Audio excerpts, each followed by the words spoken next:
Il est plus courant dans la cuisine de préparer des sauces au vin blanc pour des viandes, des poissons, que de préparer des crèmes sucrées. Eh bien, c'est le défi que nous vous proposons aujourd'hui. Bonjour les amis, bienvenue sur notre chaîne Cuisine pratique pour les non-voyants, chaîne sur laquelle évidemment tout le monde est bienvenu. Aujourd'hui, un dessert raffiné, une crème alsacienne au vin blanc. Alors, je vais vous donner les ingrédients directement. Il nous faudra 3 œufs, une petite pincée de sel, un verre et demi de vin blanc d'Alsace, un demi-verre d'eau, 3 cuillères à soupe de sucre, un jus et un zeste de citron et 2 cuillères à soupe de maïzena. Tout simplement, nous mettons tout ensemble dans la casserole, c'est ce que j'ai fait tout à l'heure, j'ai préparé mes ingrédients, j'ai mis dans la casserole, je commence à bien battre et je vais bien sûr allumer la plaque. Je dois vous faire un petit aveu, je n'ai plus de vin d'Alsace à la maison, alors, ma crème alsacienne se transforme en crème valaisanne parce que j'ai mis du fondant. Un délicieux fondant d'ailleurs, ponte brûlée, qui nous vient de chez nos amis Pitet à Epagny, excellente cave que je vous recommande vivement.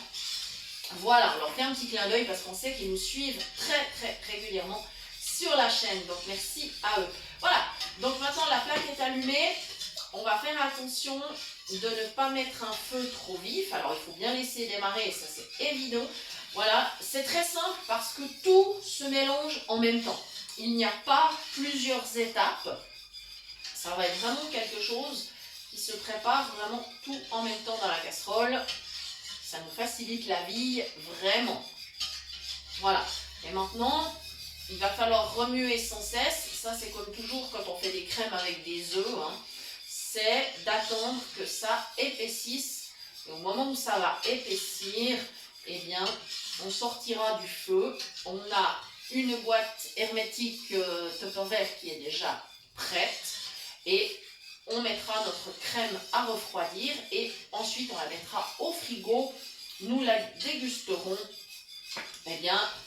au minimum ce soir ou demain. Ça dépendra en fait de notre envie. Il faut bien la laisser refroidir. On pourra la servir ensuite dans des petites coupes. Voilà. Donc c'est très simple, je vais baisser mon feu parce que je ne veux pas que ça coagule, ça serait vraiment pas bien, ça serait même pas bien du tout puisque la crème là elle serait carrément ratée. Il faudrait tout recommencer. Voilà, alors évidemment peut-être qu'il y a des personnes qui nous suivent et qui ne boivent pas d'alcool, alors je vous rassure, vous pouvez réaliser cette crème. Alors ça dépend si vous êtes très strict à ce niveau ou pas. L'alcool s'évapore à la cuisson. Donc en principe, ça ne pose pas de problème. Maintenant, si vous êtes vraiment contre l'idée d'utiliser du vin, eh bien, c'est une crème que vous pouvez réaliser avec un jus de pomme, par exemple, ou un jus de raisin. Et dans ce cas-là, il faudra réduire la quantité de sucre ou même carrément le supprimer, puisque vous aurez déjà évidemment le sucre des fruits. Voilà, les jus, jus de pomme, jus de raisin sont très sucrés. Donc voilà, il faudra effectivement se passer du sucre. Déjà là, c'est une recette qui n'en comporte pas beaucoup. On essaye de vous proposer des recettes pas trop sucrées parce qu'on sait très bien qu'actuellement la consommation de sucre est trop importante. Il faut vraiment voir à réduire. Non pas se priver, mais réduire. Voilà. On va quand même garder l'habitude de faire des desserts gourmands. Voilà. Comme ceci. Voilà. Et pendant que je suis en train de remuer tout ça, eh bien, j'en profite pour vous remercier, vous tous qui nous suivez, pour vos messages, vos commentaires, vos likes. Merci infiniment.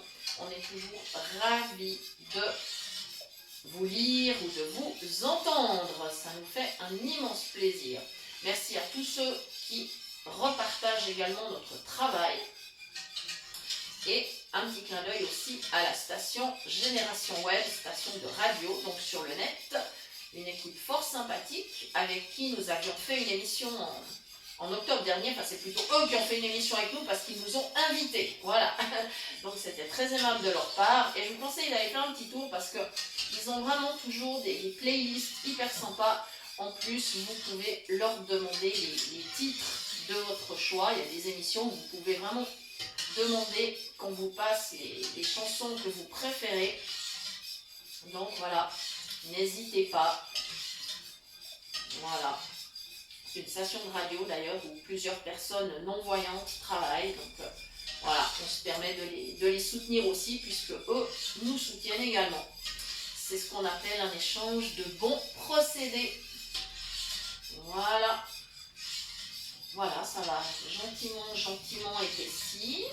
Alors il faut toujours remuer, hein. On ne s'arrête jamais quand on fait une crème. Sinon, on prend un risque. Mais tout se passe bien.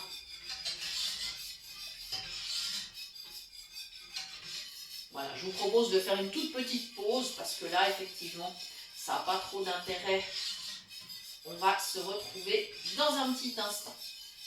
Nous revoici. Eh bien, bonne nouvelle, la crème atteint sa consistance.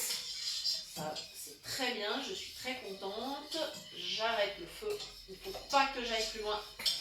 Je sors du feu. Voilà. Je fais bien sûr. Alors, je continue à remuer. C'est important, histoire que la crème ne continue pas à cuire. Voilà.